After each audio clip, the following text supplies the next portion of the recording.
Basketball tournament a couple hours away from the beginning. We talked a lot about what's going to happen today, but tomorrow some really important games. Chris Chance joins us from Mississippi State. Coach, it's good to see you, and you've got a big one tomorrow, as the pundits say.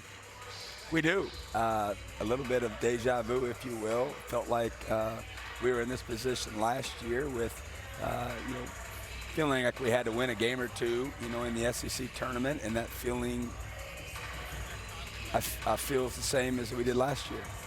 And I listen, you're going to come here with the same intent no matter what your record is, but do you have any sense other than what everybody says? And I mean these guys that make all these predictions, I mean they're not the people that matter though, are they? No, I mean I can't sit here and look you in the eye and tell you that I haven't seen any information the bracketologists are putting out there, but I certainly not going down the rabbit hole and get lost in all the information that are out there. I mean, there's hundreds of them, and at the end of the day, we've got to win basketball games. And I've been asked that question quite a bit here in the last, 10 days or so from various people of, why do you feel you should be included? And my answer is always the same. What I have to say about it will have no bearing on the committee, and I'm not going to sit up there and politic for our team. I mean, I just don't believe that that's going to have any influence at the end of the day, and our job is just to play well and win games. I realize you're not going to be in the room, but certainly a win tomorrow helps, as any win does. But how would you characterize what you have been seeing firsthand for the last 3.5 months? I think the league is better than it was last year. I thought it would be heading into the league. I just think that a lot of first-year coaches last year, like myself, comfortably level. It's got to be better in terms of venue, style of play, understanding how these other teams play. So I thought that would give it an uptick. And then the portal was wide open last year, and a lot of schools did a great job in the portal and added a lot of older, ready kids. I just think there's more quality teams from top to bottom than there was last year.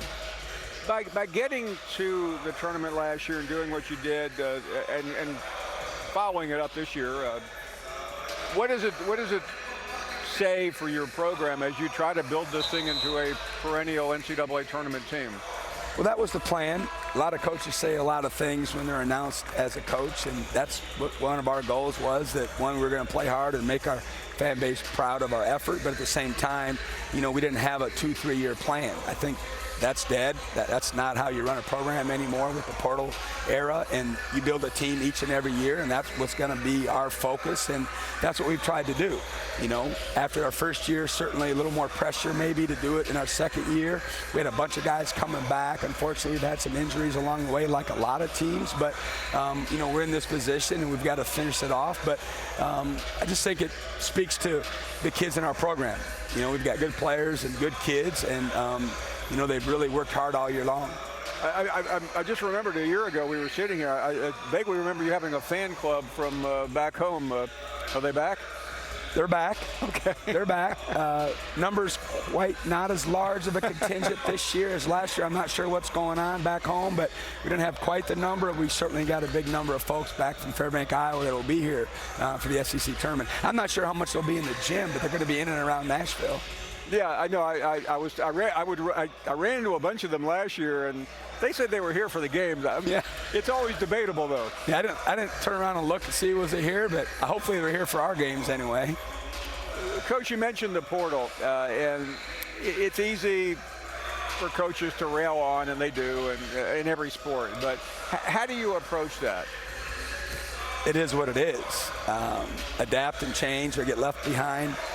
Where I've coached in junior college at smaller schools, even at New Mexico State, how we recruited was in line with, portal recruitment. We didn't have a ton of 4- and 5-year guys. I've never really been in many programs over the course of my career, whatever position I was in, that we did it that way. So it's not that abnormal for us. It's how we've recruited the majority of our careers. Most of the guys on my staff feel the same. So it wasn't that big a deal. It was more like, man, now everybody's going to get in on the portal, way of recruiting. But it's just part of where college athletics is right now. And like I said, in 5 years it'll be something else. Right now, that's a big topic of conversation.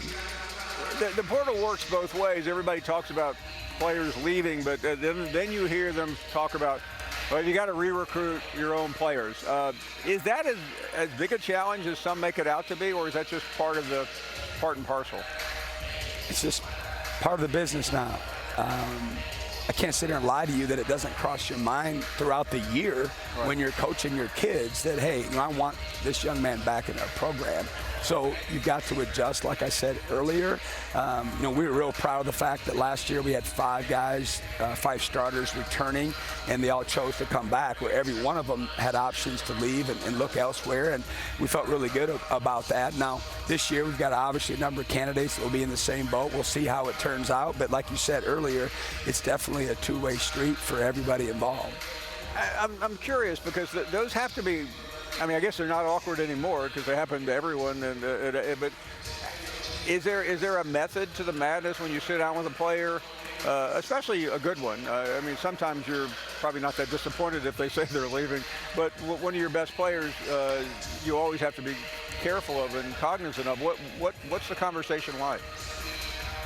You know, what we chose to do for the most part is just tell them, like, we're not going to recruit you. Like, you've been here for 9, 10, 11 months. You know who we are. You know how we do business. You also have been recruited previously. So when you listen to their spiels, you know it's recruiting. And you know what you have here, bird in hand type of situation. And we just give them space. We just really give them time. We never put a date on them. We don't pressure them.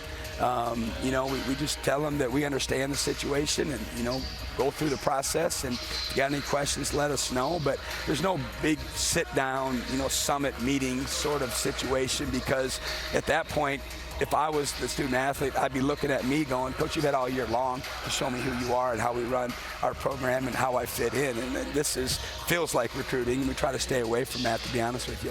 Yeah, we've had a lot of coaches, before you go, talk about, I had one yesterday in front of Congress talk about, this is not what I got into. Of course, he was a 72-year-old man, but you've already, in your relatively young career.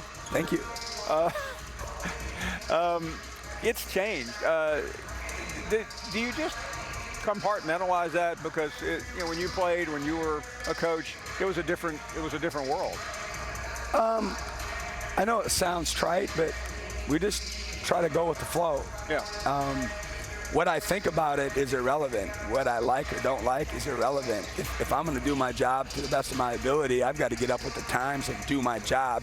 At the end of the day, what I have to say about what it isn't like the 72-year-old man you're referring to and what his opinions are.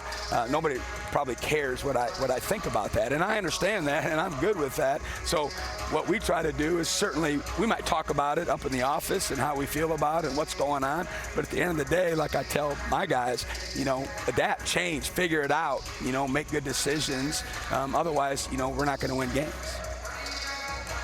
That might be the most honest answer I've ever heard on that, because I think there's a lot of truth to it. That you just there's not much you can do. People like to talk about it. People like to pontificate about it, and there's people that need to do that. There are big decision makers that have that type of access and knowledge and experience, and that's why they're in those positions.